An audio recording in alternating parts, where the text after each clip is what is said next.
the Honorable Solicitor General telling us about the leadership of the country in several fields.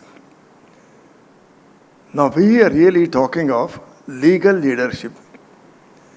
True, we have made advances in several branches of knowledge.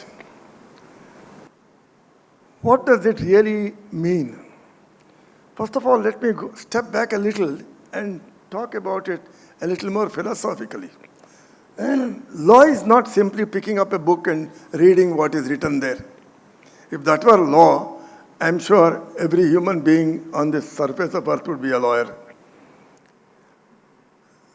Law is something a little more. When you look at technology, apply your mind to technology. What does technology do? Technology is a systematic representation of scientific knowledge, which is intended to make life more comfortable, make you happier, and your interaction in society more meaningful and fruitful. Ladies and gentlemen, that is precisely the objective of law also. What is law supposed to do? Law is supposed to make sure that when you interact with human beings in society, there is an order. There is not chaos. Now we all know what is chaos is. We see the chaos on traffic. Now, if this were to happen strictly in accordance to the rules that the government has laid down in the Bombay Motor Vehicles Act or the rules, then you will notice that everybody is able to drive past, everybody is able to find a parking place, everybody is able to make a turn where it is necessary and refrain from turning. That is the purpose of law. Now, if the law is that, what is leadership in law? Saying that I spent already, how many years? God knows, 62 years in law, therefore I became a leader in law. Ladies and gentlemen, leadership is something little more than merely gray hairs or spending time with a degree in my pocket.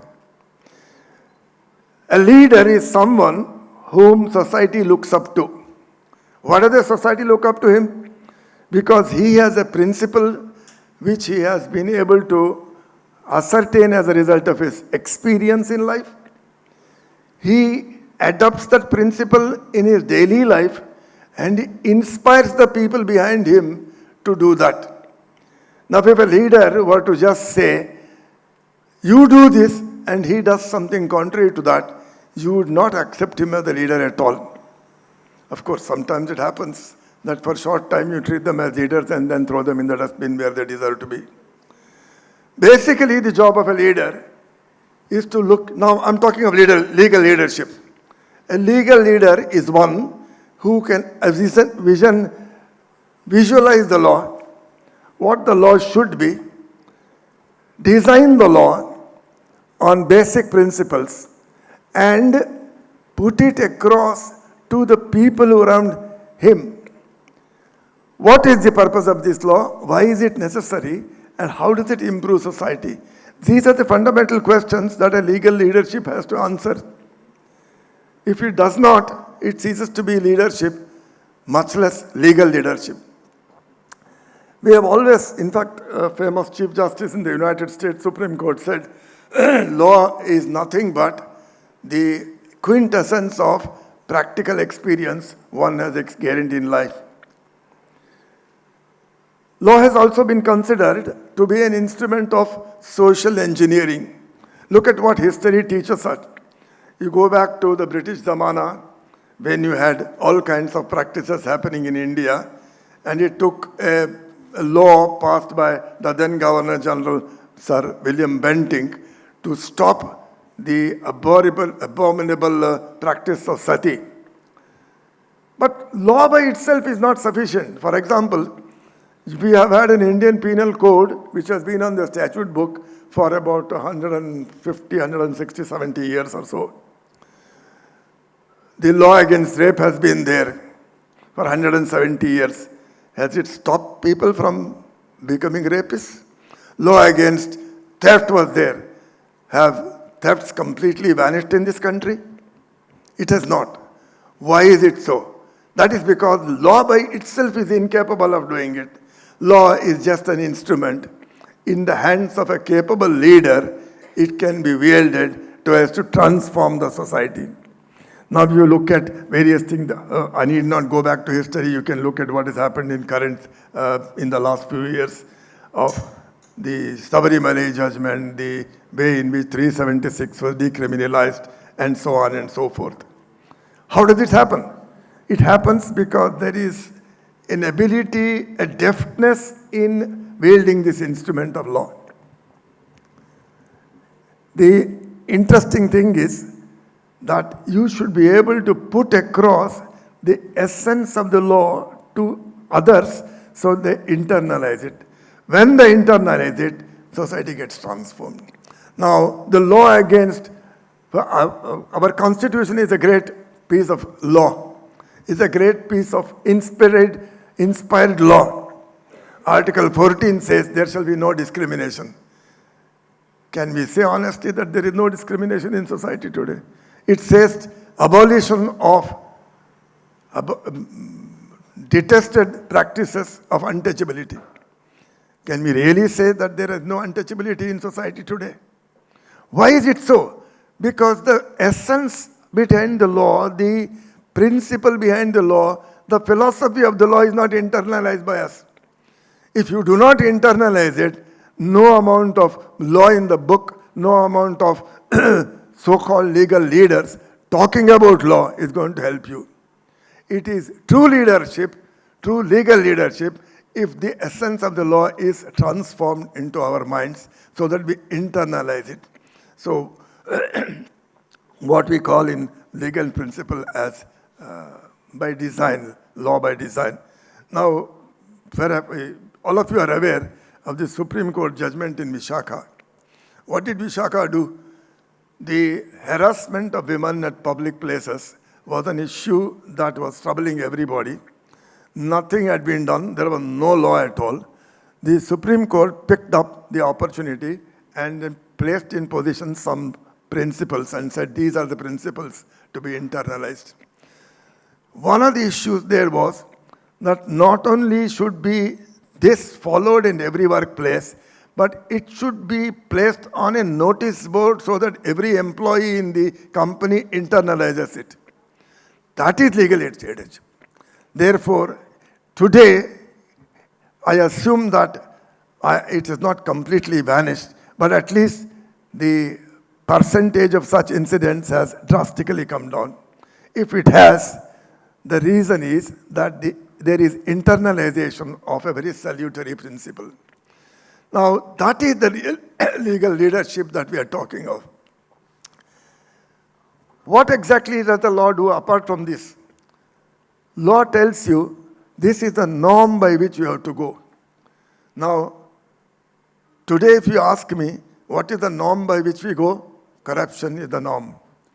Law has been there to prevent corruption from ever since the British governed us. Thereafter, even after the Republic came into force, our laws were enacted, Prevention of Corruption Act and all that. Have you been able to stop corruption? Have you been able to internalize? I remember when I was a kid, we used to be given a copybook with saying, honesty is the best policy. So we would write 100 times, honesty is the best policy, honesty is the best policy. I don't know how much of it has been internalized by me. How much of it has been internalized by all of you? If you have internalized, that is the leadership. Now, if you cannot internalize the principle is going to be wasted on you. It's not going to transform you as a human being. Legal leadership, therefore, is the ability to look at the law, find out what is the essence of a law, transform it across the society, and bring about a revolution in society. Change is possible in two methods. One is the Marxist doctrine of demolishing an existing structure and hoping to build a new structure there, which is what probably is happening in Bombay all over, physically. But that may not be possible without an armed revolution, even according to the Marxists. The other method of changing society is evolutionary. Evolutionary process is a process where by inch, step by step, millimeter by millimeter, you change society. Today, if things are much better than what they were when the country gained independence, it is because of this evolutionary process. And who was the one who engineered this evolutionary process? The leaders. And most of them were honestly legal leaders.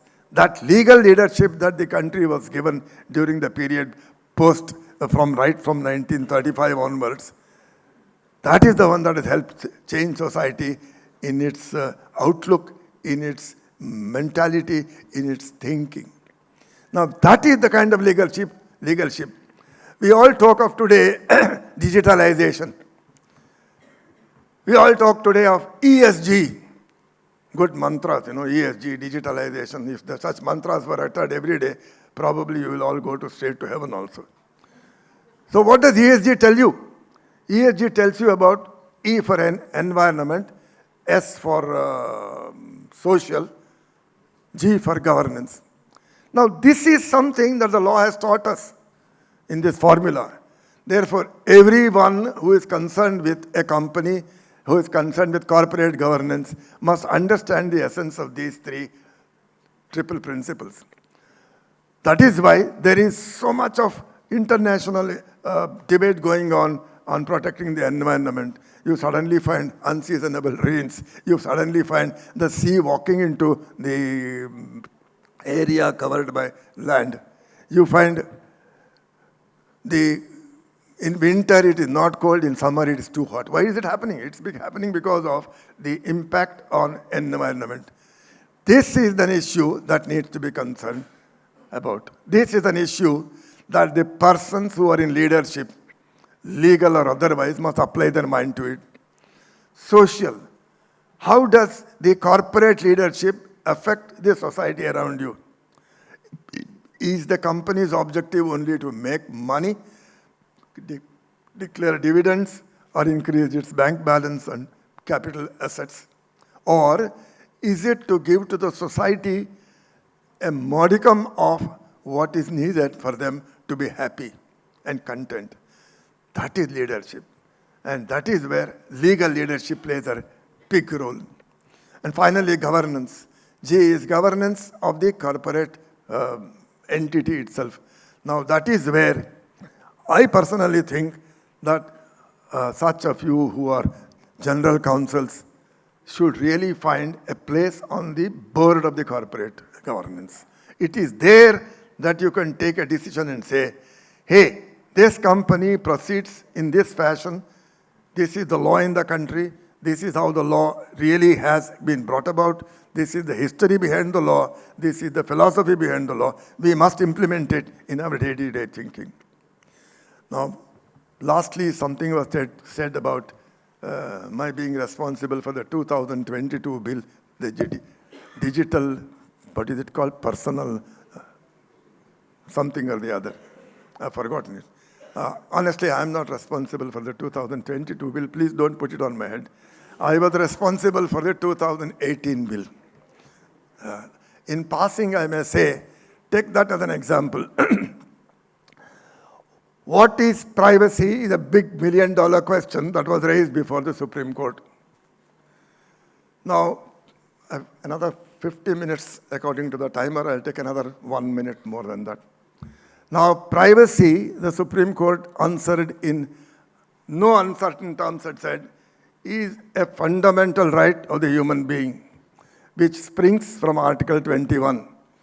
A fundamental right, ladies and gentlemen, is something that is inherent in the human being. It is nobody's grant. It is not given by the government, or it's not given by the corporation, or it is given by anybody else.